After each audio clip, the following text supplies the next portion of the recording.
Slavery, the treatment of human beings as property, deprived of personal rights, has occurred in many forms throughout the world. But one institution stands out for both its global scale and its lasting legacy. The Atlantic slave trade, occurring from the late 15th to the mid-19th century and spanning 3 continents, forcibly brought more than 10 million Africans to the Americas. The impact it would leave affected not only these slaves and their descendants, but the economies and histories of large parts of the world. There had been centuries of contact between Europe and Africa via the Mediterranean, but the Atlantic slave trade began in the late 1400s with Portuguese colonies in West Africa and Spanish settlement of the Americas shortly after. The crops grown in the new colonies, sugarcane, tobacco, and cotton, were labor-intensive, and there were not enough settlers or indentured servants to cultivate all the new land. American natives were enslaved, but many died from new diseases, while others effectively resisted. And so, to meet the massive demand for labor, the Europeans looked to Africa. African slavery had existed for centuries in various forms. Some slaves were indentured servants, with a limited term and the chance to buy one's freedom. Others were more like European serfs. In some societies, slaves could be part of a master's family, own land, and even rise to positions of power.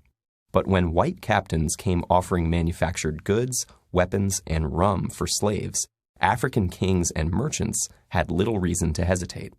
They viewed the people they sold not as fellow Africans, but criminals, debtors, or prisoners of war from rival tribes. By selling them, kings enriched their own realms and strengthened them against neighboring enemies. African kingdoms prospered from the slave trade, but meeting the Europeans' massive demand created intense competition. Slavery replaced other criminal sentences, and capturing slaves became a motivation for war rather than its result. To defend themselves from slave raids, neighboring kingdoms needed European firearms, which they also bought with slaves. The slave trade had become an arms race, altering societies and economies across the continent. As for the slaves themselves, they faced unimaginable brutality. After being marched to slave forts on the coast, shaved to prevent lice, and branded, they were loaded onto ships bound for the Americas. About 20% of them would never see land again. Most captains of the day were tight packers, cramming as many men as possible below deck. While the lack of sanitation caused many to die of disease and others were thrown overboard for being sick or as discipline, the captains ensured their profits by cutting off slaves' ears as proof of purchase. Some captives took matters into their own hands. Many inland Africans had never seen whites before and thought them to be cannibals, constantly taking people away and returning for more. Afraid of being eaten, or just to avoid further suffering, they committed suicide or starved themselves, believing that in death their souls would return home. Those who survived were completely dehumanized, treated as mere cargo.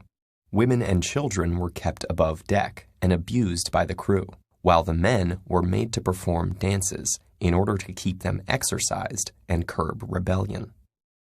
What happened to those Africans who reached the New World, and how the legacy of slavery still affects their descendants today, is fairly well known. But what is not often discussed is the effect that the Atlantic slave trade had on Africa's future. Not only did the continent lose tens of millions of its able-bodied population, but because most of the slaves taken were men, the long-term demographic effect was even greater. When the slave trade was finally outlawed in the Americas and Europe, the African kingdoms whose economies it had come to dominate collapsed, leaving them open to conquest and colonization. And the increased competition and influx of European weapons fueled warfare and instability that continues to this day. The Atlantic slave trade also contributed to the development of racist ideology. Most African slavery had no deeper reason than legal punishment or intertribal warfare, but the Europeans who preached a universal religion and who had long ago outlawed enslaving fellow Christians needed justification for a practice so obviously at odds with their ideals of equality. So they claimed that Africans were biologically inferior and destined to be slaves, making great efforts to justify this theory.